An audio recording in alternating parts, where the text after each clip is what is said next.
हरे हरे कृष्ण. कृष्ण. हरे कृष्ण. सुरुवात करूया आपण. आज अध्याय 10वा बघणार आहोत आपण. विभूती योग. तर सर्वांचं स्वागत आहे. श्री श्री राधा गोविंद इस्कॉन मँगलुरू तर्फे घेतला जाणारा हा लेव्हल 2 चा अभ्यासक्रम आहे, ज्यामध्ये आज आपण हा अध्याय 10वा विभूती योगचं अध्ययन करणार आहोत. तर प्रथम आपण मंगलाचरणने सुरुवात करूया. ओम अज्ञानतिमिरान्धस्य ज्ञानाञ्जनशलाकया चक्षुरुन्मीलितं येन तस्मै श्रीगुरवे नमः। श्रीचैतन्यमनोभीष्टं स्थापितं येन भूतले स्वयं रूप कदा मह्यं ददाति स्वपदान्तिकम्। हे कृष्ण करुणा सिन्धो दीनबन्धो जगत्पते गोपेश गोपिका कान्त राधाकान्त नमोऽस्तुते। तप्त काञ्चन गौराङ्गी राधे वृन्दावनेश्वरी वृषभानुसुते देवी प्रणमामि हरिप्रिये। नमः ॐ विष्णुपदाय कृष्णप्रेष्ठाय भूतले श्रीमते भक्तिवेदान्त स्वामी इति नामिने। नमस्ते सारस्वते देवे गौरवाणी प्रचारिणे निर्विशेष शून्यवादी पाश्चात्य देशतारिणे। जय हो श्री कृष्ण चैतन्य प्रभु नित्यानंद श्री अद्वैत गदाधर श्रीवासादि गौर भक्त वृंद। हरे कृष्णा कृष्णा कृष्णा हरे हरे हरे हरे राम राम राम हरे हरे। हरे कृष्ण। सर्वात प्रथम आपण श्रीला प्रभुपाद यांना साष्टांग प्रणाम करूया, ज्यांनी आपल्याला समजेल अशा साध्या सोप्या शब्दांमध्ये भगवद्गीता आपल्याला समजावून सांगितली. आणि या साध्या सरळ भाषेमुळे भगवद्गीतेचं ज्ञान आपण ग्रहण करू शकत आहोत.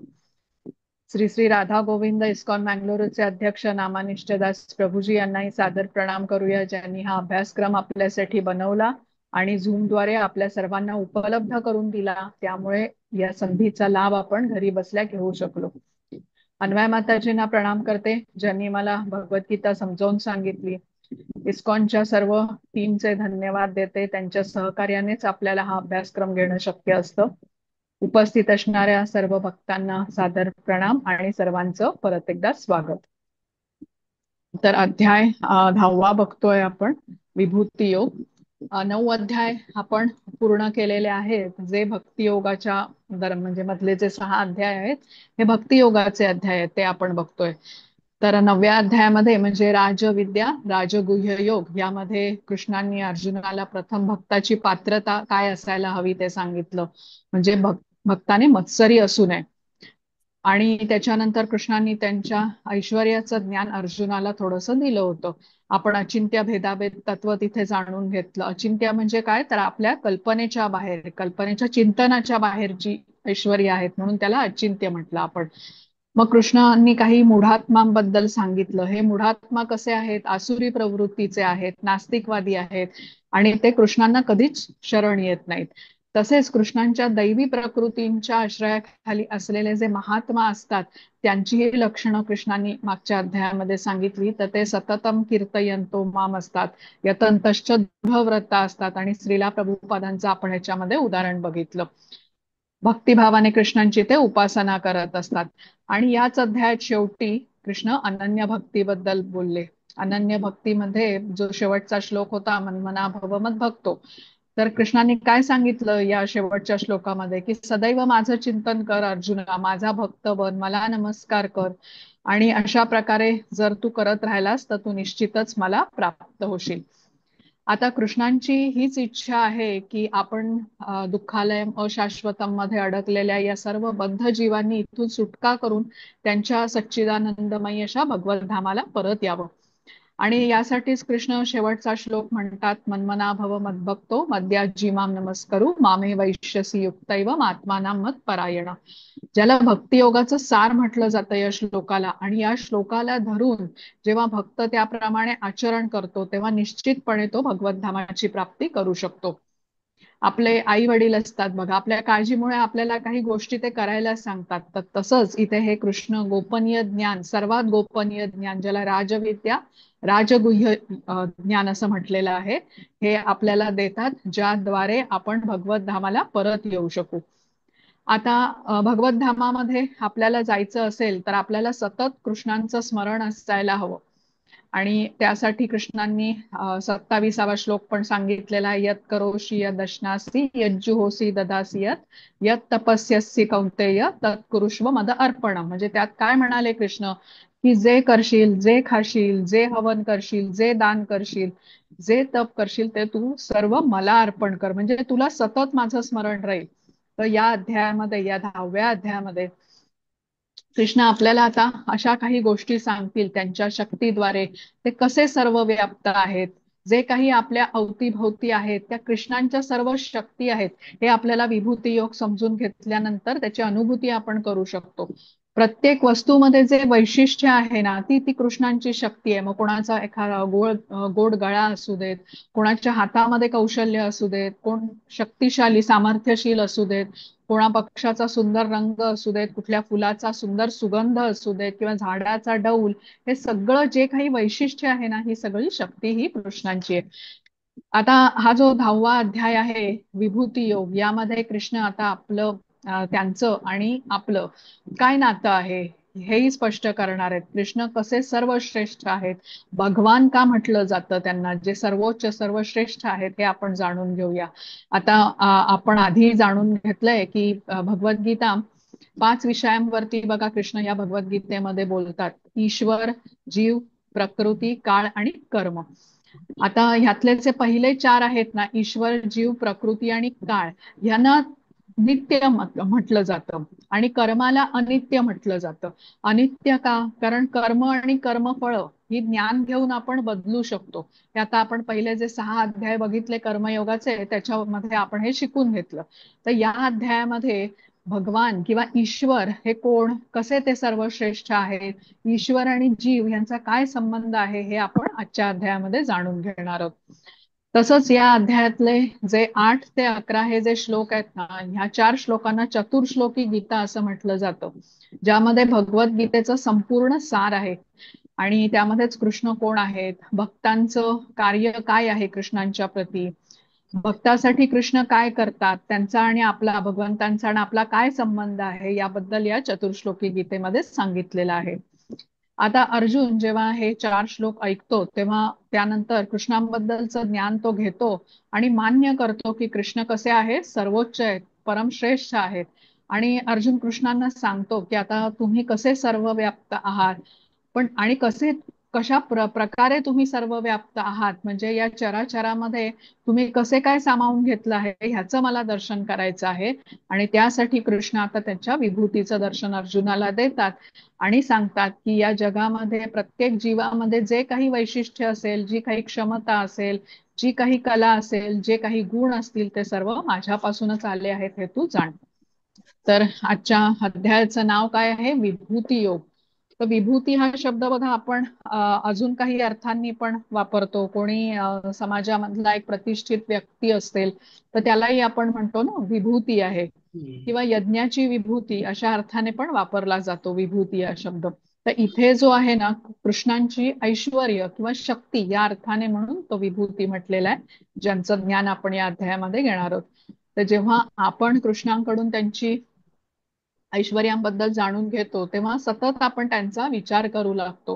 म्हणजे त्यांच्याबद्दल किंवा त्यांच्या ऐश्वर्यांच्या बद्दल अजून जाणून घेण्यासाठी आपण उत्सुक होतो. अशा प्रकारे आपण कृष्णांच्या बरोबर जोडले जातो, म्हणून हा योग होतो, विभूती योग. आता भौतिक जगात पण बघा, आपण ह्या कुठल्या ना कुठल्या तरी गोष्टींसाठीच आपण आकर्षित होतो. कोणाचं सौंदर्याकडे, कोणाचं ज्ञान, कोणाची संपत्ती याकडे व्यक्ती आकर्षित होतात आणि त्या व्यक्तीबद्दल अधिक जाणून घेण्याचा प्रयत्न केला जातो. मग तेव्हा अधिक माहिती जेव्हा मिळते आपल्याला, तेव्हा हे आकर्षण अजून वाढतं. तुम्ही तरुण मुलांमध्ये बघितलं असेल तर काही क्रिकेटियर्स असतील किंवा काही फुटबॉल खेळणारे खेळाडू असतील, यांच्याबद्दल त्यांना खूप आकर्षण असतं आणि मग सोशल मीडियावर वगैरे ते त्यांची माहिती शोधून खूप उत्साहाने शोधतात ती आणि त्यांना फॉलो करतात. त्यामुळे हे आकर्षण अधिकच वाढतं. म्हणजे काय, सतत आपण त्या व्यक्तीचा विचार करू लागतो आ, ते त्याच्याबद्दलचं जाणून घेतल्याने. तसंच इथे कृष्णांची ऐश्वर्य जाणून आपण त्यांचा सतत विचार करू शकू, त्यांचं स्मरण करू शकू, म्हणून इथे अर्जुन उत्सुक आहे कृष्णांकडून त्यांची ऐश्वर्य जाणून घेण्यासाठी. आता कल्पना करा की एखादा मुलाला अरेंज मॅरेज करायचंय आणि एका मुलीचं स्थळ त्याला आलं, पण त्याने ना फोटो बघितला त्या मुलीचा, ना अजून तिच्या काही आवडीनिवडी काय आहेत काही माहिती नाही. तर तो काय विचार करणार तिच्याबद्दल? तसंच आहे, कृष्णांवरती मन स्थिर करण्यासाठी आपल्याला कृष्णांबद्दल अधिक जाणून घेणं हे खूप आवश्यक आहे. आणि त्यासाठी या अध्यायामध्ये कृष्ण त्यांच्या ऐश्वर्यांचं किंवा शक्तींचं वर्णन करतात, जे जाणून एखादा भक्त आपलं लक्ष कृष्णांवरती केंद्रित करू शकतो. आणि जी काही म्हणजे सौंदर्यवान, सामर्थ्यशील, वैभवपूर्ण अशी गोष्ट आहे, हे बघता क्षणी त्या भक्ताला भगवंतांचं स्मरण होऊ शकतं आणि कृष्णांची ही ऐश्वर्य जाणून तो भक्ती मार्गामध्ये प्रगती करू शकतो. तर आता आपण पहिल्या श्लोकापासून सुरुवात करूया. हरे कृष्ण. हा, हरे कृष्ण. अथ दशमोऽध्यायः।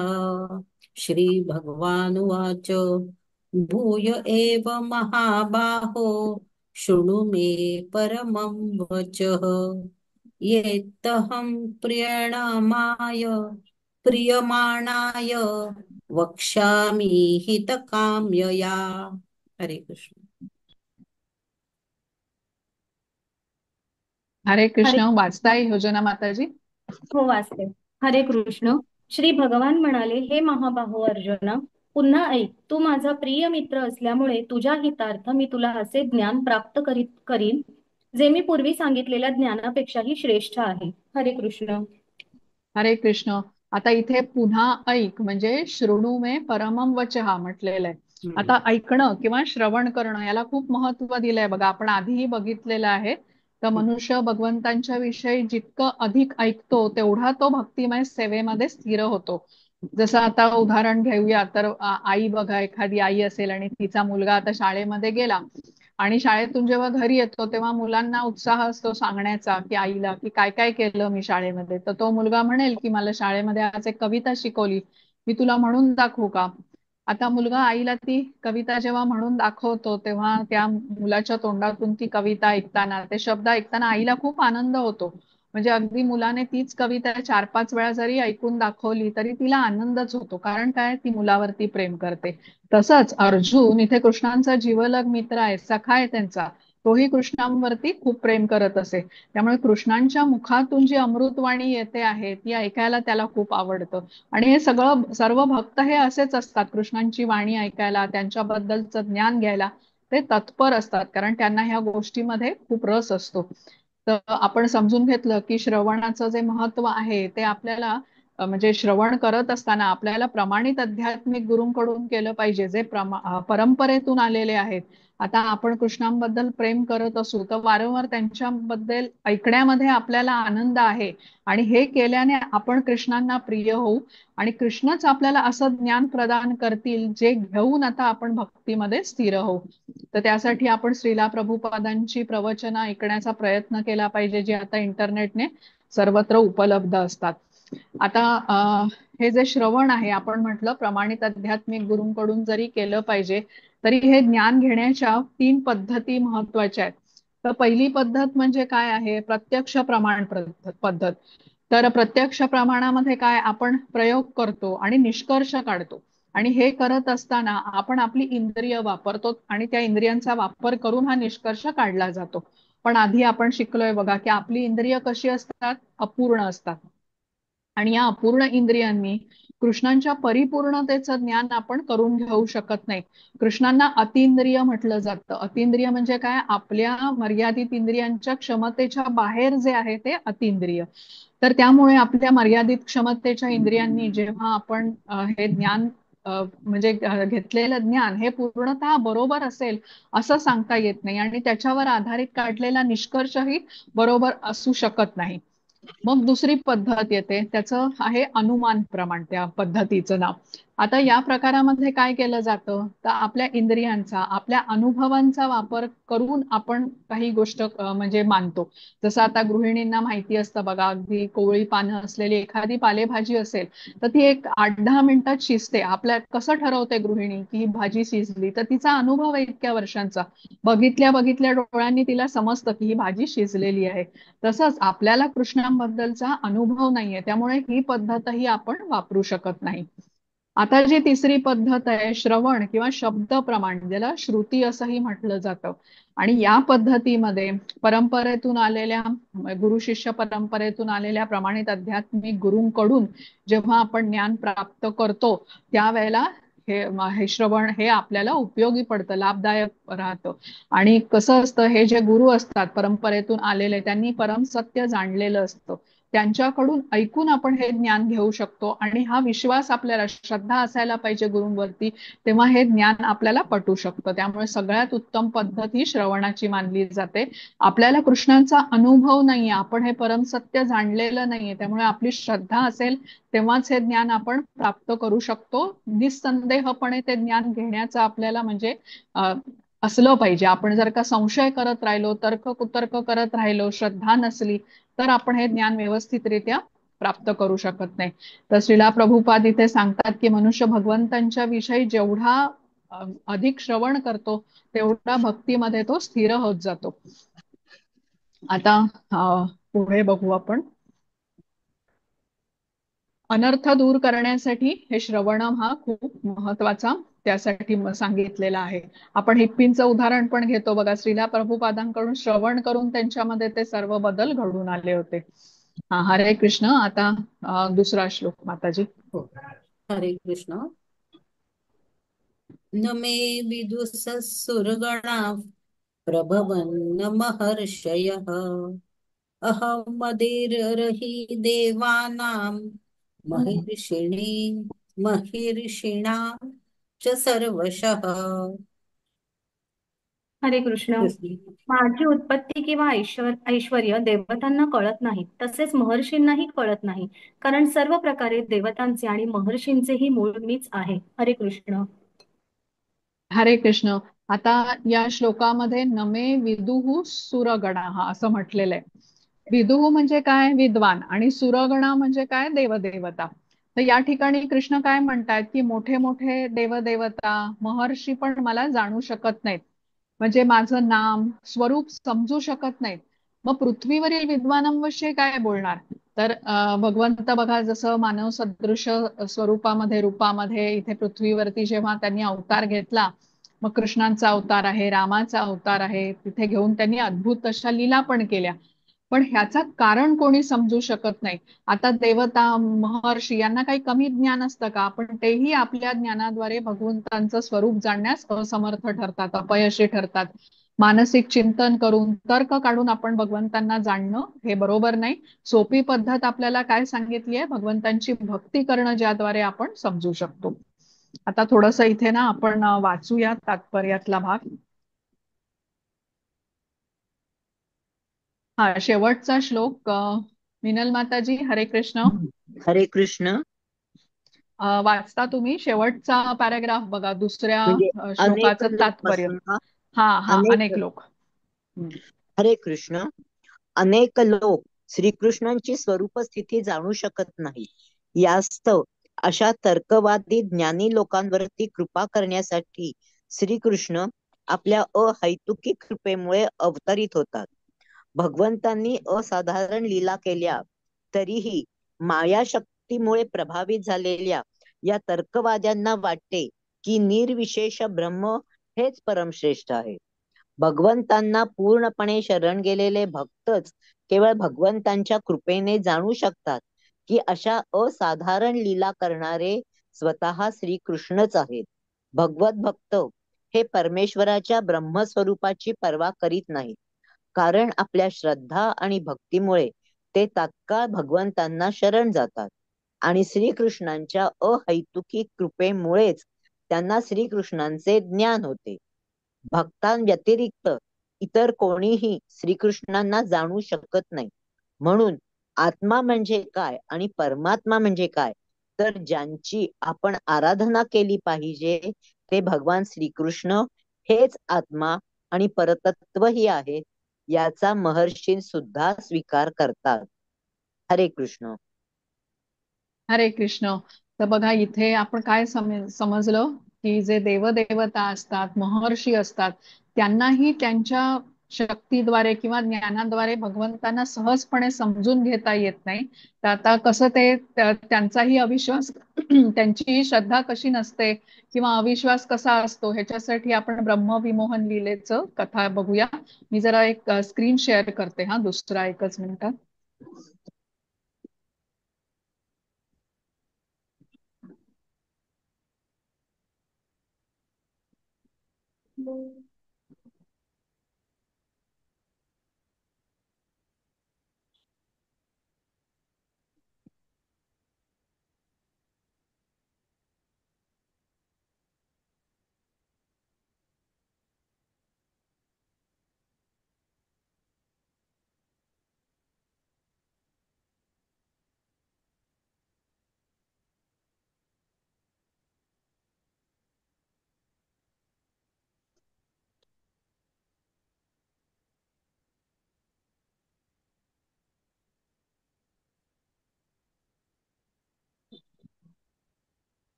दिसतोय ना सगळ्यांना स्क्रीन? होय. हा, बरं. तर ब्रह्मविमोहन लीला. आता कृष्ण आपल्या गोप सवंगड्यांच्या सोबत वासरं किंवा लहान ज्या गायी असत त्यांना चरायला घेऊन जात असत, आपल्याला जसं आता इथे चित्रामध्ये दिसतंय तसं. आणि असंच एकदा सर्व गोप सवंगड्यांच्या बरोबर कृष्ण या वासरांना चरायला घेऊन गेले होते. तर यमुनेच्या तीरावरती पोहोचल्यावरती कृष्ण सगळ्यांना सांगतात की हा परिसर बघा सगळा मित्रांनो, कसा पक्ष्यांचा छान किलबिलाट होतोय, यमुनेचं पाणी कसं झुळूझुळू वाहतंय, आजूबाजूला फुलांचा सुंदर सुगंध दरवळतोय सर्वत्र, आणि आपल्याला खेळण्यासाठी ही जागा खूप सुंदर आहे. तर आपल्याला इतर कुठेही अशी चांगली जागा मिळणार नाही, आपण आता पटकन भोजन उरकून घेऊया, मलाही खूप भूक लागली आहे. तर कृष्णाचं म्हणणं अर्थातच सर्वांना पटतं. मग सर्व वासरांना ते चरण्यासाठी सोडून देतात आजूबाजूला, आणि मग आपल्या शिदोऱ्या सर्वजण सोडतात. घरून काही त्यांनी भोजन बांधून आणलेलं असतं आणि ते खाऊ लागतात. आता सर्व गोप कसे गोल करून बसतात बघा, तुम्ही चित्र बघितलं असेल, आता इथे पुढच्या चित्रामध्ये तुम्हाला दिसेल बघा. सर्व असे गोल करून गोप बसतात, कृष्ण मधोमध असतात, मध्यभागी कृष्णांचं आसन असतं. आपण म्हणतो ना कृष्णांना केंद्रस्थानी ठेवून आपल्याला सर्व काही करायचंय, जसं कृष्ण भावना भावित जीवन जगणं, तसंच आता इथे बघा सगळेजण बसलेले आहेत. आणि हे आणलेलं भोजन सर्व एकमेकांना देत हसत खेळत सर्वजण भोजन उरकतात. आता आकाशातून देवदेवताही आनंद उल्हासाने बघत असतात की हे कसे गोप बालक अगदी म्हणजे साधं सुधं अन्न घेऊन आलेले आहेत आणि भगवंतांना ते अर्पण करत आहेत, आणि कृष्णही अत्यंत प्रसन्नतेने हे अन्न चाखतोय. सर्व देवदेवताही ते बघून आश्चर्य होत असतात. भोजन मजेत सुरू असतं. गोपांना लक्षात येतं की चरायला सोडलेली जी वासरं होती ती आता घनदाट अरण्यामध्ये शिरलेली आहेत. आणि कृष्णाला ते सांगतात की बघ कृष्ण, आता कुठे दिसत नाहीयेत वासरं, कुठे गेली, आम्हाला काळजी वाटते. तर कृष्ण त्यांना दिलासा देतो, म्हणतो मित्रांनो तुम्ही घाबरू नका, मी सर्व गायींना परत आणतो. आता इथे बघा या चित्रामध्ये सगळे कृष्णांना काहीतरी देताना दिसत आहे. जे काही ते आपण घेऊन येत असत घरून ते प्रथम ते कृष्णांना देत असत, आणि कृष्णही ते आनंदाने त्याचा स्वीकार करत असत. इथे पुढचं चित्र आहे तेच. मध्यभागी जे आसन आहे ते कृष्णांना दिलेलं आहे आणि सर्व गोप त्यांच्या अवतीभोवती बसलेले आहेत. हा, इथे तेच आहे.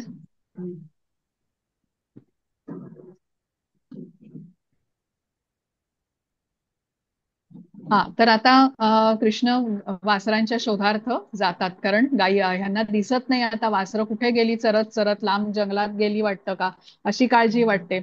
आता जेवण आपलं बाजूला ठेवून कृष्ण या वासरांच्या शोधार्थ निघतो. आता गोपसवंगड्यांच्या सोबत खेळण्यात, त्यांच्या सोबत काय म्हणतात तो भोजन करणारा, वासरांना चरायला घेऊन जाणारा हा बालक भगवंत आहे का, म्हणून ब्रह्मदेव आता त्यांना थोडासा संदेह होतो आणि ते परीक्षा घेण्याची ठरवतात. आता या सर्व जे गोपसवंगडी आहेत आणि गाई वासरं ते आपल्या शक्तीच्या बळावर त्यांना अज्ञातस्थळी नेतात किंवा गायब करतात. तर आपली ही जी वासरं आहेत ती सापडत नाहीत तिथे, घनदाट जंगलामध्ये जाऊन बघितलं तरी कृष्णाला सापडत नाहीत. तर त्यामुळे कृष्ण यमुना तीरी आता परत येतात, जिथे गोपसवंगडी सर्व बसलेले असतात. पण गोपसवंगडी गायब झाल्याचं कृष्णाच्या लक्षात येतं. आता वृंदावनामध्ये एकटं परतणं काही शक्य नाही, संध्याकाळ होऊ लागलेली असते. तर तेव्हा कृष्ण काय करतो की काय स्वतःलाच त्या गोपांच्या आणि त्या वासरांच्या रूपामध्ये ते विस्तारित करतात. गोपबालकांचं आणि वासरांचं रूप घेऊन कृष्ण आता वृंदावनामध्ये परततात. आता आपली मुलं येताना बघून सर्व माता आनंदित होतात. त्यांना कपडे त्यांचे घाण झालेले असतात आणि सकाळपासून ते बाहेर म्हणजे या वासरांना चरायला घेऊन गेलेले असतात. त्यांना भूक लागली असेल, त्यामुळे आंघोळ घालतात, त्यांना सुग्रास भोजन त्यांना तयार करून देतात, दृष्ट काढतात त्यांची. आणि जसा आता हा कृष्ण यशोदेचा पुत्र जरी असला तरी सर्वांना तो आपलाच पुत्र वाटत असे. तर आज या मुलांचं खूप लाड कौतुक होतं आणि ते बघून माताही आनंदित होतात, मुलंही अर्थात आनंदित असतात. तर अशी मातामध्ये आणि या मुलांमध्ये छान अशी प्रेमाची आदान प्रदान असं होत असते. आता गायी पण वासरं परत आलेली आहेत, गायी पण आनंदी होतात, त्या त्यांना चाटू लागतात, त्यांच्यावर प्रेम करत असतात. आणि हे पुढे आता हे वर्षभर हे असंच सुरू राहतं. आता काय होतं, बलरामला थोडंसं आश्चर्य वाटतं की वृंदावनातील हे जे सर्व वातावरण आहे हे एवढं प्रेममय कसं झालंय हे त्यांच्या लक्षात येत नाही. म्हणजे सर्व माता आपल्या मुलांवर थोडं अधिकच प्रेम करत असतात किंवा गायी आपल्या वासरांवरती नेहमीपेक्षा अधिक प्रेम करताना दिसतात आणि बलरामांच्या हे लक्षात येतं, ज्याबद्दल ते कृष्णांना विचारतात. आपण पुढचं चित्र आहे बघा, ते बघूया. इथे बघा, कृष्ण बलरामला थोडीशी शंका येते की हे असं कसं की सर्व माता बघा आपल्या मुलांकडे अधिक प्रेम करतायत, सर्व गायी आपल्या वासरांना अधिक प्रेम करतायत, तर हे काय नक्की. म्हणून आता बलराम कृष्णाला याबद्दल विचारतात आणि मग कृष्ण हा सगळा प्रकार समजावून सांगतात की कशी वासरं जंगलामध्ये चरायला गेली होती, मी शोधायला गेलो पण मला सापडली नाहीत, परत येऊन बघितलं तर सर्व बालक पण गायब होते. मग मी स्वतःचा विस्तार केला या गोपबालकांमध्ये आणि वासरांमध्ये आणि मग सर्व आम्ही परत आलो इथे. आता हे कशामुळे झालेलं असतं, ब्रह्मदेवाला संदेह होतो की हे जो अशा प्रकारे गायी चारणारा गोपबालकांच्या बरोबर हा खेळणारा जो आहे तोच भगवान आहे का, किंवा कृष्ण जो म्हणतात तो हाच आहे का.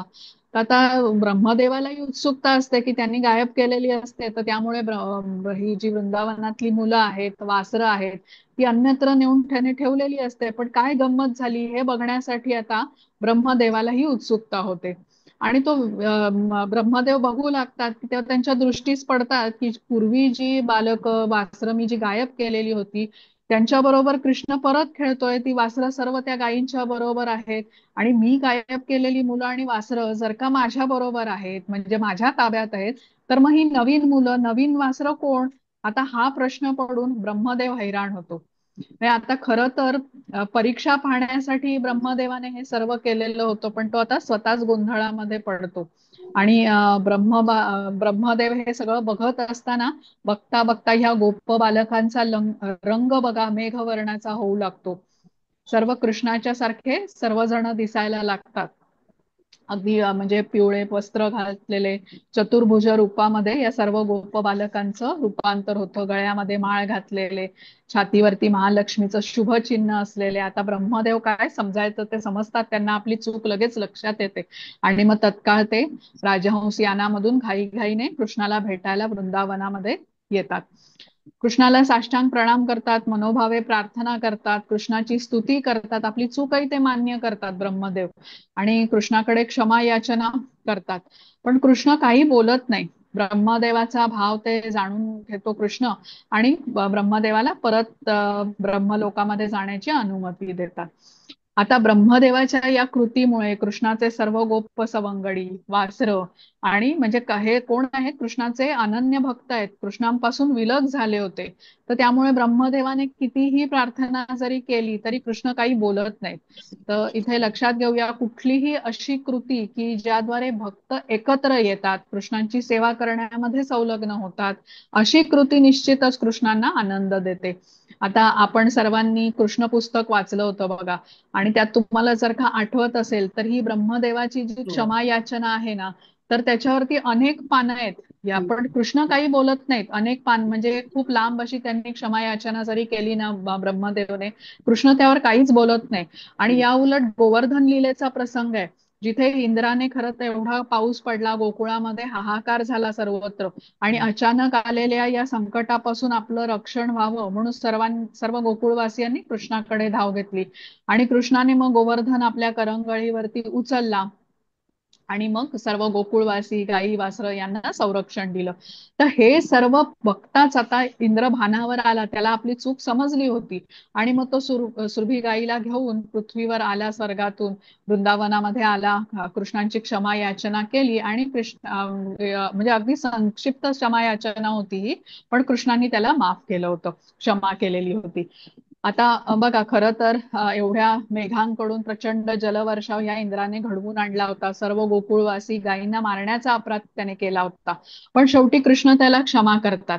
आणि इथे ब्रह्मदेव एका मिनिटासाठी गोपबालक आणि ह्या गायींना गायब केलेलं असतं त्यांनी, कारण कृष्णाची परीक्षा त्याला घ्यायची असते ब्रह्मदेवांना. तर कृष्णच भगवान आहेत का ह्याचं अनुमान ब्रह्मदेव घेत असतो. तर हे इंद्र हे कार्य कशाने करतो, अभिमानाने करतो. आणि तसं बघितलं तर मग आपल्याला वाटतं की इंद्राचा अपराध मोठा आहे, त्याने प्रलय घडवून आणला, कृष्णाच्या सर्वात जवळ असणाऱ्या आणि अनन्य भक्ती करणाऱ्या त्यांच्या भक्तांना मारण्याचा अपराध इंद्राने केला होता. पण तरीही कृष्ण इंद्राला क्षमा करतात, कारण इंद्राने जे काही केलं त्याद्वारे कृष्णांचे सर्व भक्त एकत्रित होऊन कृष्णांच्या आश्रयाला आले आणि 7 दिवस 7 रात्र त्यांच्या सान्निध्यात राहू शकले. आणि त्याचाच कृष्णांना खूप आनंद झाला. पण ब्रह्मदेवाच्या या कृतीमुळे काय झालं होतं, कृष्णांचे भक्त कृष्णांपासून विलग झाले. त्यामुळे ब्रह्मदेवाने कितीही जरी क्षमा याचना केली, कितीही मोठी स्तुती जरी केली, तरी कृष्ण त्यावर काही उत्तर देत नाहीत, पण आणि त्याला ब्रह्मलोकी जाण्याची आज्ञा करतात. आणि ह्याची इंद्राने केलेली छोटीशी स्तुती ते मान्य करतात आणि त्याला क्षमा करतात. म्हणजे आपण इथे काय लक्षात ठेवलं की कुठली अशी कृती ज्याद्वारे कृष्णांचे भक्त एकत्र येऊ शकतात, त्या कृतीने कृष्णांना निश्चितच आनंद होतो. ब्रह्मदेव मान्य करतात कृष्ण भगवान असल्याचे. आणि मग ब्रह्मसंहितेमधला जो श्लोक आहे, ईश्वर हा परमा कृष्ण सच्चिदानंद विग्रह अनादिरादिर गोविंद सर्व कारण कारणम, म्हणजे काय, कृष्ण जे गोविंद या नावाने विख्यात आहेत ते परब्रह्म भगवान आहेत. त्यांचं शरीर शाश्वत आहे, आनंदमय आहे, आध्यात्मिक आहे, आणि ते सर्वांचे आदी आहेत किंवा सर्व कारणांचं परम कारण आहेत, आदी कारण आहेत, हे ब्रह्मदेव मान्य करतात. बघा इथे आता ब्रह्मदेव क्षमा याचना करताना हे चित्र आहे, हम्म. ते गोकुळामध्ये आलेले आहेत. हम्म. आधीच्या चित्रामध्ये बघा ब्रह्मदेव राजहंसावरती बसून येतानाच चित्र आहे इथे कुठेतरी. ह्याच्या आधीच्या ह्याच्यात आहे, हे बघा इथे, हे हम्म. इथे आहे बघा. हम्म. हा. ब्रह्मदेव पाठी राजहंस, म्हणजे आपल्या यानावर बसून ते आले, मग क्षमा याचना केली, पण हम्म. कृष्णांनी काही उत्तर दिलं नाही. मग परत गेले ब्रह्मदेव आणि त्यांनी मान्य तर केलंच, म्हणजे की कृष्णच हे सर्वश्रेष्ठ आहेत. तर ही विमोहन लीलेची गोष्ट आहे. आणि ही जी ब्रह्मसंहिता आहे, जे कृष्णांच्या स्तुतीमध्ये म्हटलेले त्यांनी काही श्लोक आहेत. तर आज मी योजना माताजींना सांगितलं होतं की त्यांनी आपल्या सर्वांच्यासाठी वर्गामध्ये म्हणावं हे ब्रह्मसंहितेमधले काही श्लोक. तर योजना माताजी तयार आहे का तुमचे? हो हो, तयार आहेत हा माताजी. हा मग म्हणा ना तुम्ही. मी मी माझा व्हिडिओ बंद करते, तुम्हाला शक्य असेल तर तुम्ही तुमचा व्हिडिओ ऑन करू शकता. नको माताजी, व्हिडिओ ऑन केला तर मी कॉन्शियस होईल. बरं चालेल, ठीक आहे, मग तुम्ही म्हणा. श्री ब्रह्म संहिता. ईश्वर परम कृष्ण सच्चिदानंद विग्रह अनादिरादिर्गोविन्दः सर्व कारण कारणम् चिन्तामणि प्रकर सद्मसु कल्पवृक्ष लक्षावृतेषु विपालयन्तम् लक्ष्मी सहस्रशतसम्भ्रमसेव्यमानम् गोविन्दमादिपुरुषं तमहं भजामि वेणुं क्वणन्तमरविन्ददलायताक्षम् बर्हावतं समसिताम्बुदसुन्दराङ्गम् कन्दर्पकोटिकमनीयविशेषशोभम् गोविन्दमादिपुरुषं तमहं भजामि आलोलचन्द्रकलसद्वनमाल्यवंशीम् रत्नाङ्गदं प्रणयकेलिकलाविलासम् श्यामं त्रिभङ्गललितं नियतप्रकाशम् गोविन्दमादिपुरुषं तमहं भजामि अङ्गानि यस्य सकलेन्द्रियवृत्तिमन्ति पश्यन्ति पान्ति कलयन्ति चिरं जगन्ति आनन्दचिन्मयसदुज्ज्वलविग्रहस्य गोविन्दमादिपुरुषं तमहं भजामि अद्वैतमच्युतमनादिमनन्तरूपम् आद्यं पुराणपुरुषं नवयौवनं च वेदेषु दुर्लभमदुर्लभमात्मभक्तौ गोविन्दमादिपुरुषं तमहं भजामि पन्थास्तु कोटिशतवत्सरसम्प्रगम्यो वायोरथापि मनसो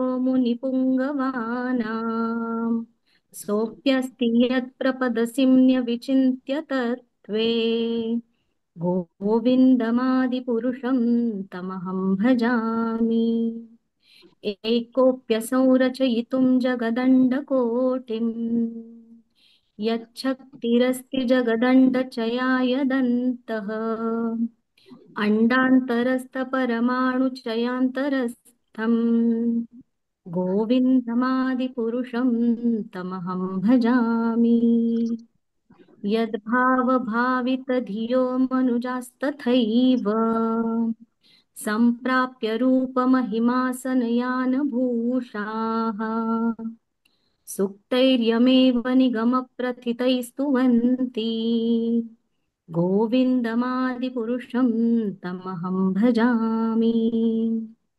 आनन्दचिन्मयरसप्रतिभाविताभिस्ताभिर्य एव निजरूपतया कलाभिः गोलोक एव निवसत्यखिलात्मभूतो गोविन्दमादिपुरुषं तमहं भजामि प्रेमाञ्जनच्छुरितभक्तिविलोचनेन सन्तः सदैव हृदयेषु विलोकयन्ति यं श्यामसुन्दरमचिन्त्य गुणस्वरूपम् गोविन्दमादिपुरुषं तमहं भजामि रामादिमूर्तिषु कलानियमेन तिष्ठन् नानावतारमकरोद्भुवनेषु किन्तु कृष्णस्वयं समभवत् परमः पुमान्यो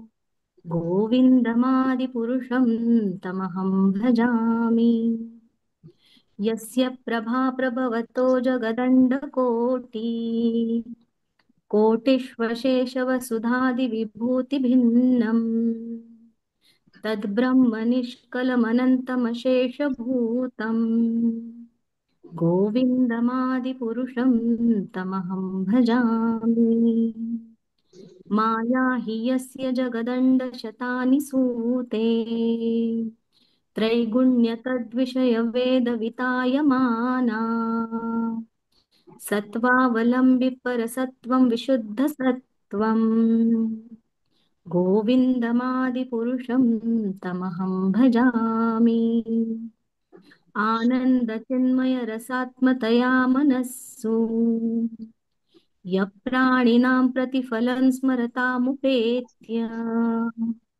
लीलायितेन भुवनानि जयत्स्यजस्रम् गोविन्दमादिपुरुषं तमहं भजामि माताजी पूर्ण घेऊ का? बरं, आपण इथेच थांबूया माताजी. हरी बोल. खूप सुंदर म्हटलं. योजना माताजी, खूप सुंदर. खूप हरी छान बोल. म्हटलं. हे कशातलं आहे माताजी? हे ब्रह्मसंहिता आहे. पण मग हा हे ब्रह्मसंहिता पाठवलं होतं का तुम्ही? नाही नाही, हा मी मला योजना माताजींना पाठवलं. विचारलं होतं, मी आता ग्रुपमध्ये शेअर करेन. ब्रह्मसंहितामध्येच म्हणजे जो पहिला श्लोकाचा रेफरन्स आपण संदर्भ खूपदा घेतो बघा, ईश्वर हा परमा कृष्ण हो. सच्चिदानंद विग्रह अनादिरादिर हा. गोविंद सर्व कारण कारणम. हे ते पूर्ण स्तोत्र आहे हो. ब्रह्मसंहितेचं, 29 श्लोक आहेत त्याच्यामध्ये. हा, हा. आणि मी पाठवते आता ग्रुपमध्ये, मी शेअर करते. तर हा जो श्लोक आपण बघितला ना, की नमे विदु सुरगणा प्रभवम न महर्षया, काय हो. त्याच्यामध्ये लिहिलं होतं, माझी उत्पत्ती किंवा ऐश्वर्य देवतांना तसेच महर्षींनाही समजत नाही, तेही गोंधळात पडतात. तर हम्म. ब्रह्मदेव ज्यांची उत्पत्ती विष्णूने केलेली आहे, त्यांनाही संदेह आला की हे भगवान आहेत का, कारण ते कसं कार्य करत होते, मानव सदृश्य कार्य करत होते, गोपसवंगड्यांच्या बरोबर खेळत होते, आईकडून बांधून घेत होते, भोजन करत होते. तर त्यामुळे ही ब्रह्म विमोहन लीला झाली, ज्याच्यानंतर मग त्यांना ब्रह्मदेवांना खात्री पटली की कृष्ण श्रीकृष्ण हे स्वयं परमेश्वर आहेत आणि त्यांच्याहून श्रेष्ठ इतर कोणीही नाही, सर्व आदी कारणांचं कारण ते आहेत. तर त्यासाठी ही ब्रह्मसंहिता त्यांनी म्हटली आहे. तर मी ते पाठवते आता ग्रुपमध्ये. खूप छान. आणि योगिता आता माताजींचा आवाज गोड आहे, खूप छान हो म्हटलं. हो, गोड आहे, म्हणूनच मी त्यांना सजेस्ट केलं, म्हटलं तुम्ही म्हणा. आता मी ती माता आपली नेहमी तुमच्यामुळे कृष्णाचं म्हणजे हे करायला मिळालं मला. हो, ती आपल्याला संधी अशीच द्यायची असते माताजी. आता हे जे चतुर्श्लोकी गीता आहे बघा, आपण आता शिकणार आहोत हे श्लोक. तर ही पण पाठ करायचं आपण ठरवूया. आता आपले अजून 18 अध्याय होणार आहेत, तोपर्यंत कधी ना कधीतरी आपल्याला पाठ करायचंय. हो, हो. अन्वया माताजींनी आमच्या सगळ्यांकडून हे पाठ करून घेतलं होतं की नाही, हे शिकायलाच पाहिजे. लेवल 2 चं चॅलेंज की सगळ्यांनी चतुर्श्लोकी गीतेचे सर्व श्लोक पाठ करायचे. हा. आता मी ही शेअर करते.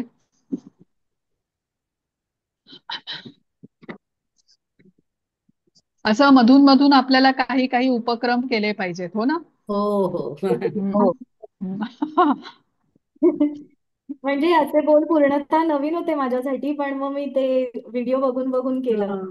हा, पण तुम्ही उच्चार पण खूप छान केले आणि हो आवाज हो, स्पष्ट नाही, उच्चार केले, आवाज आवाजात तर गोडवा छानच आहे, आहे. तिच्या हो आवाजात हो गोडवा आहे. हो हो, धन्यवाद. खरंच. एकदम छान. हरी बोल माताजी, हरी योजना बोल, माताजी, खूप छान खूप वाटलं सुंदर ऐकायला. प्रयत्न होता अगदी. हा. तर हरे कृष्ण, म्हणजे आता हे आपण त्याला तिसरा खरं तर श्लोक. रेकॉर्डिंग हो करून पाठवलं पाहिजे तुझ्या आवाजातलं. हो. हो हो, एक माताजी तुम्ही करू शकत असाल तर करा ना. चालेल, करते. हा हा, म्हणजे तुम्ही निवांत जेव्हा असाल तेव्हा जेवढे करू शकाल, म्हणजे 29 केलं तर खूपच छान आहे. आपण करू ना सगळ्या ग्रुपवरती शेअर, आपल्या व्हॉलंटिअर्सच्या ग्रुपवरती पण शेअर करू, आणि आपल्याला ते कायम रेफरन्स मध्ये राहील या हा. श्लोकाच्या संबंधी.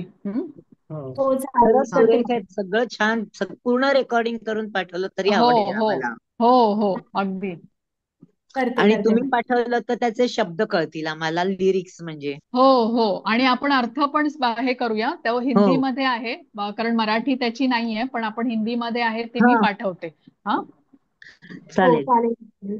हा, हरे कृष्ण. आता आपण तिसरा श्लोक बघूया. हो. हा हरे कृष्ण.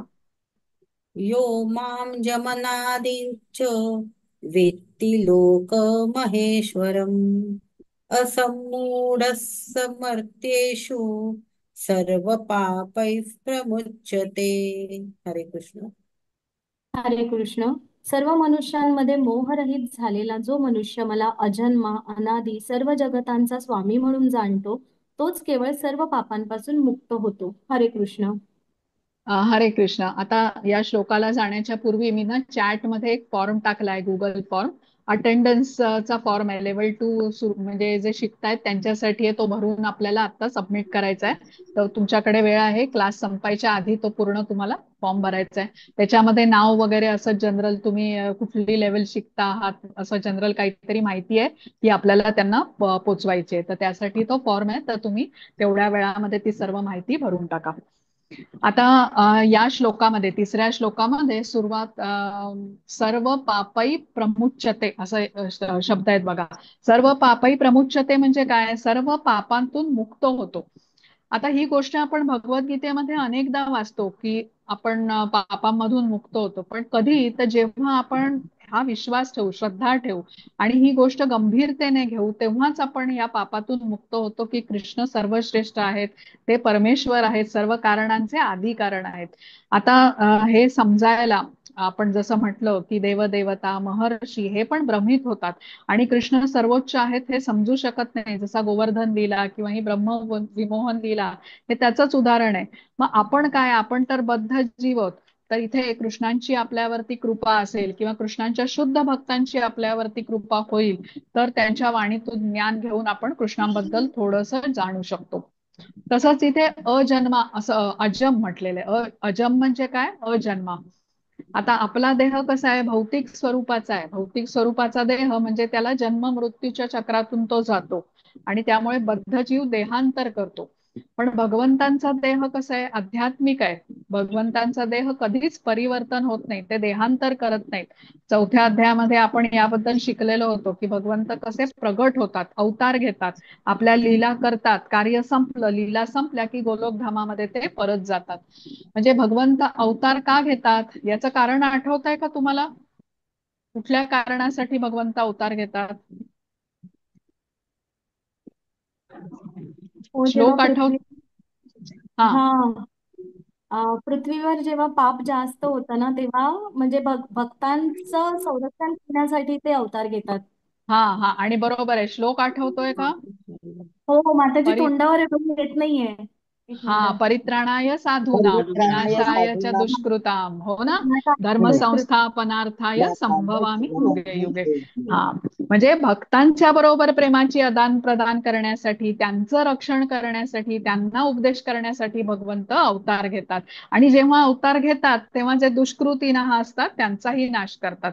तर हे म्हणजे जे माणसं जाणतात की कृष्ण कसे आहेत, अजन्मा आहेत, सर्व लोक महेश्वरम आहेत, त्यांना आध्यात्मिक साक्षात्कार प्राप्त झाला असं म्हणता येतं. आणि ह्या स्थितीमध्ये भगवंत परमश्रेष्ठ असल्याच्या म्हणजे परमश्रेष्ठ जी स्थिती आहे भगवंतांची ह्याचं ज्ञान त्याला होऊ शकतं, तेव्हा तो सर्व पापातून मुक्त होतो. आता कृष्ण देवकी पुत्र म्हणून जाणले जातात बघा. मग ते अजन्मा कसे, ह्याचं आपण जरा चौथ्या अध्यायामधलंच वाचूया. तर मिनल माताजी, चौथ्या अध्यायातला 6वा श्लोक आहे बघा. हा, एक मिनिट. हा हा काढते तो. हं. हो. अजोपी हा, सम्यव्यात्मक. अजोपी सन्व्यात्मा. तर त्याच्या तात्पर्यामध्ये ना मधोमध तुम्हाला असं दिसेल बघा, दुसऱ्या शब्दात या भौतिक जगतात मधोमध आहे बघा, उजवीकडे असं आहे. 170वं पान आहे का, 170वं पान तुमच्याही पुस्तकामध्ये? 164 पाने. बरं बरं, म्हणजे पुस्तकं वेगळी आहेत पण त्याच्यात मधोमध आहे बघा. म्हणजे पहिल्या एक 8-10 लाईन, नाही जास्तच, 10-12 लाईन सोडून सुरुवात दुसऱ्या किती?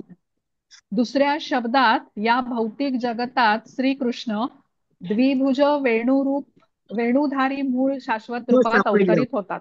सापडलं, हा, सापडलं. तिथून हो. वाचायचं. हा हं. हा, त्याच्या आधीचं वाक्य आहे, जेव्हा ते अवतीर्ण होतात तेव्हा ते आपल्या हम्म अंतरंगा शक्तीद्वारे मूळ देहामध्येच अवतीर्ण होतात. दुसऱ्या शब्दात सांगायचे तर या भौतिक जगतात श्रीकृष्ण द्विभुज वेणुधारी मूळ शाश्वत रूपात अवतरित होतात. ते भौतिक जगाने दूषित न होता आपल्या मूळ शाश्वत रूपातच अवतरित होतात. ते जरी आपल्या दिव्य देहाने अवतरित होत असले व पूर्ण ब्रह्मांडाचे स्वामी असले तरी ते एखाद्या साधारण जीवाप्रमाणे जन्म घेत असल्याचे दिसते.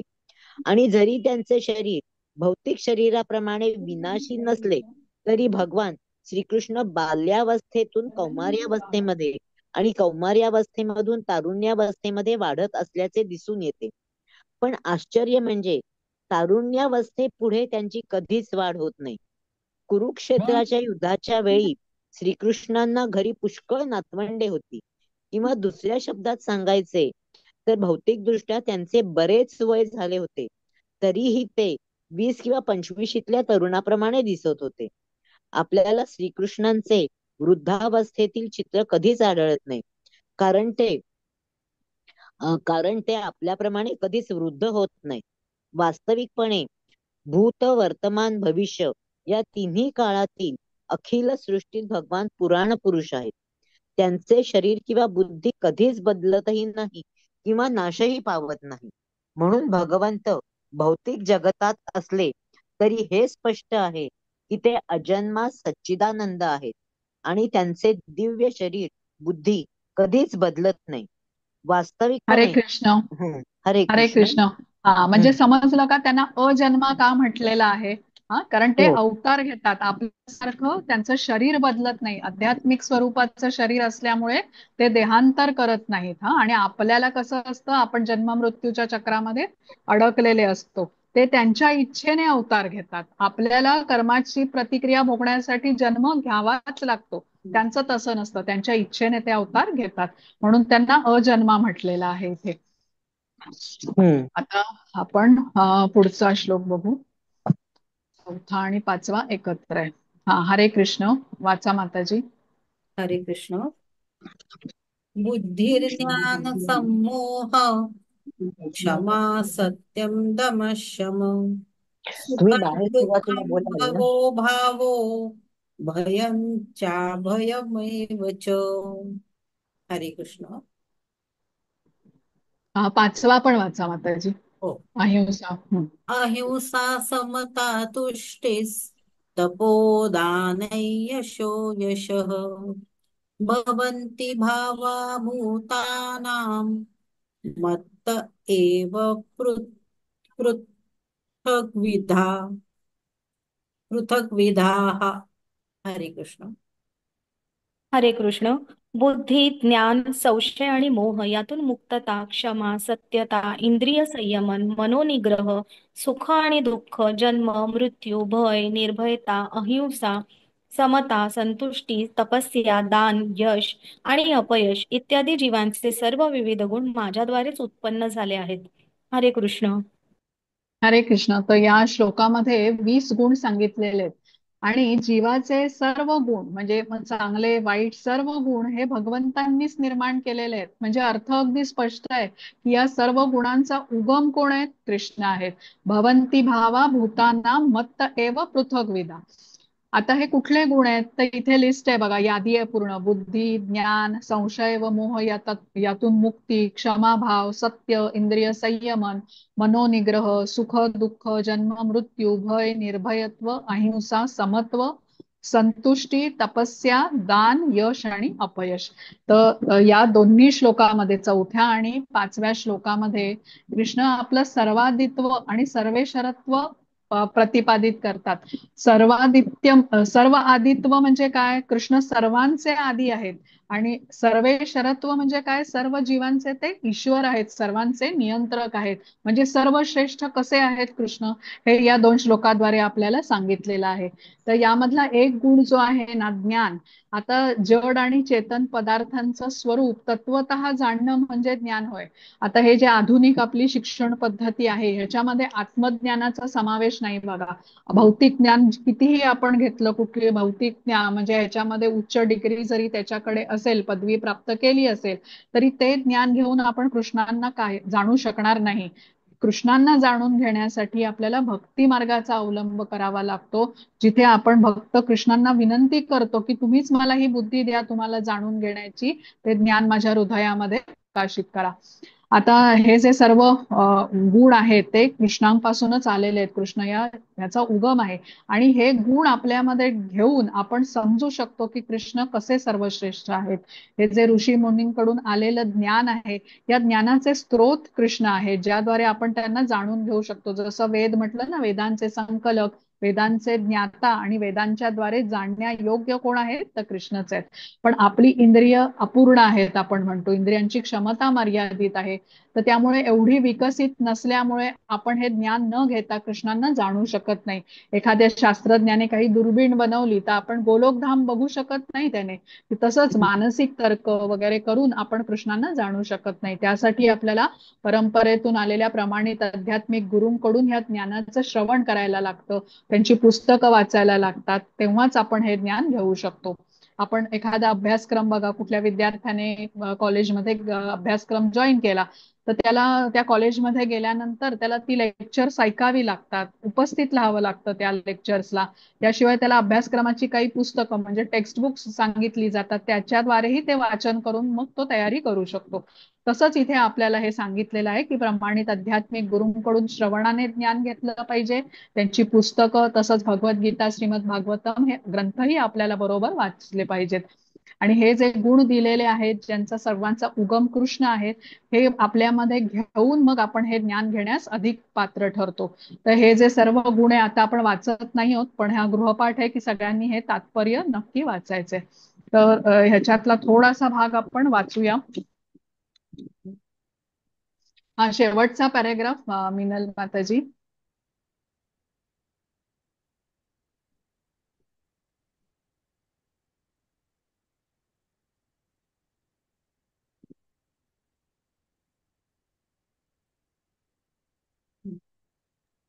वाचू का माताजी? हा हा, वाचा वाचा. हे बघा, हे सर्व गुण हा. हे सर्व गुण साऱ्या ब्रह्मांडातील मानव समाजात आणि देवदेवतांच्या समाजात प्रकट होतात. इतर ब्रह्म लोकांवर मानव जातीची अनेक रूपे आहेत आणि त्यांच्यातही हे विविध गुण असतात. ज्या व्यक्तीला कृष्ण भावनेमध्ये प्रगती करावयाची आहे त्यांच्यासाठी श्रीकृष्ण हे सर्व गुण निर्माण करतात. परंतु व्यक्तीने त्या गुणांचा विकास आपल्या अंतःकरणात स्वतःहून केला पाहिजे. जो भगवत भक्तीमध्ये निमग्न होतो त्याच्यामध्ये भगवंतांच्या योजनेनुसार सर्व सद्गुण विकसित होतात. आपल्याला जे जे शुभ किंवा अशुभ आढळते त्याचे मूळ श्रीकृष्ण आहे. जी गोष्ट श्रीकृष्णांमध्ये नाही ती गोष्ट स्वतःहून या भौतिक जगतात प्रकट होऊच शकत नाही. यालाच ज्ञान म्हणतात. सर्व वस्तू निरनिराळ्या अवस्थांमध्ये अस्तित्वात आहेत. हे आपल्याला जरी माहीत असले तरी या सर्व गोष्टींचे उगमस्थान श्रीकृष्णच आहेत याची अनुभूती आपल्याला झाली पाहिजे. हरे कृष्ण. हरे कृष्ण. म्हणजे बघा, इथे आपल्याला शेवटचं वाक्य जर का आपण बघितलं ना की अं, यालाच ज्ञान म्हणतात आणि या सर्व वस्तू निरनिराळ्या अवस्थांमध्ये अस्तित्वात आहे हे आपल्याला जरी माहिती असले तरी या सर्व गोष्टींचं उगमस्थान श्रीकृष्णच आहेत. तर 9व्या अध्यायामध्ये आपण शिकलो होतो बघा, मत्स्थानी सर्व भूतानी, जे आपण अचिंत्य भेदाभेद तत्व म्हटलं होतं की सर्व जीव माझ्या ठाई आहेत परंतु मी त्यांच्या ठाई नाही. उगम कृष्ण आहेत हे आपल्याला लक्षात ठेवायचंय. फक्त आपण समजू शकत नाही आपल्या मर्यादित क्षमतेमुळे. त्यासाठी आपल्याला ज्ञान घ्यावं लागतं आणि त्याच्यावरती विश्वास ठेवावा लागतो. हा, हरे कृष्ण. 6वा श्लोक वाचा माताजी. हो. हरे कृष्ण. महर्ष महर्षयः सप्त महर्षयः सप्त पूर्वे चत्वारो वस्तता मद्भावा मानसा जाता येषां लोक इमा प्रजाः. हरे कृष्ण. हरे कृष्ण. सप्तर्षिगण आणि त्यांच्या पूर्वींचे 4 महर्षी तसेच मनु मानव जातीचे प्रजापती माझ्या मनापासून निर्माण होतात, म्हणजे माझ्यापासून उत्पन्न होतात आणि विविध लोकांवरील निवास करणारे सर्व जीव त्यांच्यापासून उत्पन्न होतात. हरे कृष्ण. हरे कृष्ण. आता या श्लोकावरून आपल्याला समजतं की कृष्ण उगमस्थानी आहे आणि ब्रह्मदेव हे भगवंतांच्या शक्तीपासून जन्मलेले सर्वप्रथम जीव मानले जातात. आणि ब्रह्मदेवापासूनच आता पुढे सर्व प्रजापती म्हणजे ज्यांनी प्रजा निर्माण केली, आता इथे सांगितलेले आहेत ते कोण आहेत तर 7 महर्षी आहेत आणि त्यांच्या आधी 4 कुमार म्हणजे ज्यांना 4 महर्षी म्हटलं जातं आणि 14 मनु तयार झाले. म्हणजे बघा, 7 महर्षी, 4 कुमार किंवा 4 महर्षी म्हणूया आणि 14 मनु, एकूण हे 25. या 25 महर्षींना ब्रह्मांडातील सर्व जीवांचा प्रजापती किंवा प्रजा उत्पन्न करणार असं म्हटलं जातं. तर हे सृष्टीचं जे वर्णन आहे, सृष्टी कशी निर्माण झाली, हे भागवतमच्या 3ऱ्या स्कंदामध्ये आलेलं आहे. आणि त्याच्यामध्ये आपल्याला सांगितलेलं आहे की ब्रह्मदेवाच्या विचारांच्या पासून नारदांचा जन्म झाला. म्हणजे नारद हे कसे आहेत बघा, त्यांना विशेष शक्ती प्राप्त आहे ती भगवंतांची भक्ती सर्वांना देण्याची, जसं वाल्मिकीला पण त्यांनी दिली. तर ब्रह्मदेवांचं जे अत्यंत शुद्ध असं अंग आहे विचार, त्यांच्यापासून नारदांचा जन्म झाला. त्यांच्यानंतर ब्रह्मदेवाच्या श्वासातून वशिष्ठचा झाला, ब्रह्मदेवाच्या अंगठ्यापासून दक्षाचा झाला, स्पर्शापासून भृगूचा, हातापासून क्रतूचा, कानापासून पुलस्त्य, मुखापासून अंगिरा, दृष्टीपासून अत्री, मनापासून मरीचीचा आणि नाभीपासून पुलहाचा. आता जे देवहूतीचे पती होते कर्दम मुनी, त्यांचा जन्म ब्रह्मदेवाच्या सावलीतून झाला असं सर्व ते वर्णन आहे. म्हणजे हे सर्व जे आहेत ना, अशा प्रकारे ब्रह्मदेवाचं शरीर किंवा हे मनापासून प्रकट झालेले आहेत. तर इथे जे आपण म्हटलं 7 महर्षी, 4 कुमार आणि 14 मनु. तर ह्या 7 महर्षींची नावं मी तुम्हाला सांगते. भृगु, मरीची, अत्री, पुलस्त्य, पुलहा, क्रतू आणि वशिष्ठ. आणि 4 कुमार कुठले कुठले आहेत? तर सनक, सनंद, सनातन आणि सनत कुमार. आणि हे जे 14 मनू आहेत, तर 14 मनू कुठले आहेत? तर पहिले स्वयंभुव मनू आहेत. स्वयंभुव मनू हे सगळ्यात पहिले मनू आहेत ज्यांच्यापासून मानव जातीची उत्पत्ती झाली किंवा निर्मिती झाली म्हणूया. त्याच्यानंतर स्वरोचिष मनू आहे, मग उत्तम मनू आहे, तामस मनू आहे, मग रैवत, चाक्षुष, वैवस्वत, सावर्णी, दक्ष सावर्णी, ब्रह्म सावर्णी, धर्म सावर्णी, रुद्र सावर्णी, देव सावर्णी, इंद्र सावर्णी. हे सर्व 14 मनू झाले. आणि हे जे वैवस्वत आहेत, जे 7वे मनू आहेत, ते वर्तमान मनू म्हटले जातात. म्हणजे 14 मन्वंतरांपैकी हे 7वं मन्वंतर पूर्ण होत आहे आणि अजून 7 बाकी आहेत. तर हे आत्ताचे मनू जे आहेत ते वैवस्वत आहेत. आता आपण जो चार्ट बघितला होता बघा, म्हणजे 4थ्या अध्यायामध्ये जिथे आपण ब्रह्मदेवाच्या आयुचं कॅल्क्युलेशन केलं होतं, तिथे आपण 4 युग बघितली होती, तुम्हाला आठवत असेल तर. म्हणजे सत्ययुग, त्रेतायुग, द्वापरयुग आणि कलियुग, ही 4 युगांना मिळून काय म्हटलं जातं? एक दिव्य युग म्हटलं जातं. हा. आणि अशी 72 दिव्य युग जेव्हा होतात तेव्हा एक मन्वंतर पूर्ण झालं असं म्हटलं जातं. आणि 14 मन्वंतर पूर्ण झाली अशी की एक कल्प होतो. आणि हा एक कल्प म्हणजे ब्रह्मदेवाचा एक दिवस असतो. समजलं का? म्हणजे आता परत आपण हे रिवाइज केलं थोडक्यात. आता आपण पुढचा श्लोक बघूया, 7वा. हरे कृष्ण. हरे कृष्ण. एतां विभूतिं योगं च मम यो वेत्ति तत्त्वतः सोऽविकम्पेन योगेन युज्यते नात्र संशयः. हरे कृष्ण. हरे कृष्ण. ज्याला माझ्या ऐश्वर्याची आणि योग शक्तीची वास्तविकपणे खात्री पटते, तो अनन्य भक्ती योगामध्ये तत्पर होतो, यात मुळीच संशय नाही. हरे कृष्ण. हरे कृष्ण. आता अध्यात्मातील सर्वोच्च सिद्धी म्हणजे काय? भगवंतांच्या विषयीचं ज्ञान घेणं आहे. जोपर्यंत आपण भगवंतांच्या विविध ऐश्वर्यांबद्दल निश्चितपणे जाणणार नाही, तोपर्यंत त्यांच्या भक्तिमय सेवेमध्ये आपण संलग्न होऊ शकत नाही. आता सर्वसाधारणपणे परमेश्वर खूप महान आहे हे लोकांना माहिती असतं, पण ते सर्वश्रेष्ठ कसे आहेत त्याचं नेमकं ज्ञान त्यांना नसतं. तर जेव्हा हे ज्ञान आपण परंपरेतून आलेल्या गुरूंकडून प्राप्त करतो, सविस्तर वर्णन ऐकतो की भगवंत कसे सर्वश्रेष्ठ आहेत, तेव्हा मग त्यांना आपण शरण जाऊ शकतो आणि त्यांच्या भक्तिमय सेवेमध्ये आपण निस्संदेहपणे संलग्न होऊ शकतो. मनात कुठलीही शंका आपल्या उरत नाही, तेव्हाच आपण हे शरण जाऊ शकतो. भगवद्गीता, श्रीमद भागवतम हे शास्त्र आपल्याला हे ज्ञान प्रदान करू शकतं, ज्याद्वारे आपण जाणू शकतो की भगवंत कसे सर्वश्रेष्ठ आहेत. आणि हे ज्ञान घेऊन भगवंतांच्या विषयीचा आपला विश्वास दृढ होतो, तेव्हा श्रद्धेने आपण स्वीकार करतो की भगवंत सर्वश्रेष्ठ आहेत आणि त्यांच्या सेवेमध्ये आपण युक्त होतो. आता कृष्ण त्यांच्या ऐश्वर्याबद्दलचं ज्ञान देणार आहेत आपल्याला या अध्यायामध्ये. ते जाणून आपण समजूया की कृष्ण कसे सर्वश्रेष्ठ आहेत. आता श्रीला प्रभुपादना आपल्याला सांगतात की कृष्णांबद्दलचं जे प्रेम असतं ना भक्ताच्या मनामध्ये, ते भौतिक जगातील प्रेमापेक्षा खूप वेगळं आहे. जिथे कृष्णाच्या बद्दलचं प्रेम आहे तिथे त्यांच्या प्रती अनन्य सेवाभाव पण असायला हवा. आता भौतिक जगातलं पवित्र प्रेम किंवा ज्याला म्हणतात काय निस्वार्थ प्रेम म्हणूया, तर ते कसं आई आणि मुलामध्ये बघितलं जातं. म्हणजे एखादी आई आपल्या बाळाची जशी काळजी घेते, त्या बाळाला ती केंद्रस्थानी ठेवते आणि त्याप्रमाणे आपली दिनचर्या आखते. मनामध्ये सतत तिचे बाळाचेच विचार असतात. म्हणजे ती काही करेल, काम करत असेल, नोकरी करत असेल, तरी विचार मात्र तिचे बाळाचे असतात. तर मग कारण ती बाळावरती अर्थातच खूप प्रेम करत असते.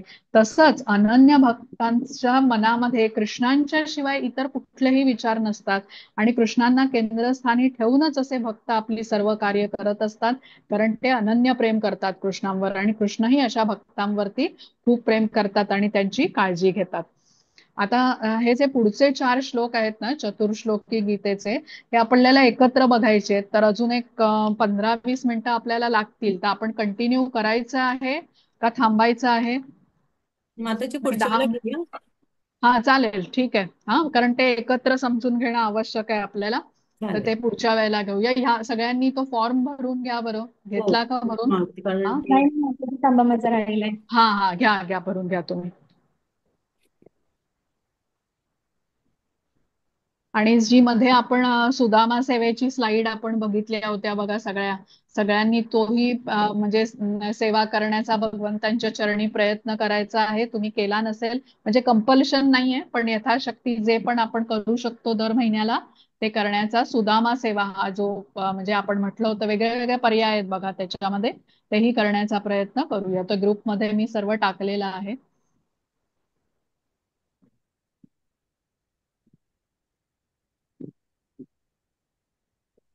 झालं माताजी माझं. झालं. हा, मिनल माताजी, सुमन माताजी, तुम्ही पण भरा. हा, नसेल भरला तर पुढच्या वेळेला मी परत शेअर करेन, पण शक्यतो ह्या वेळेला सगळ्यांनी भरूया आपण.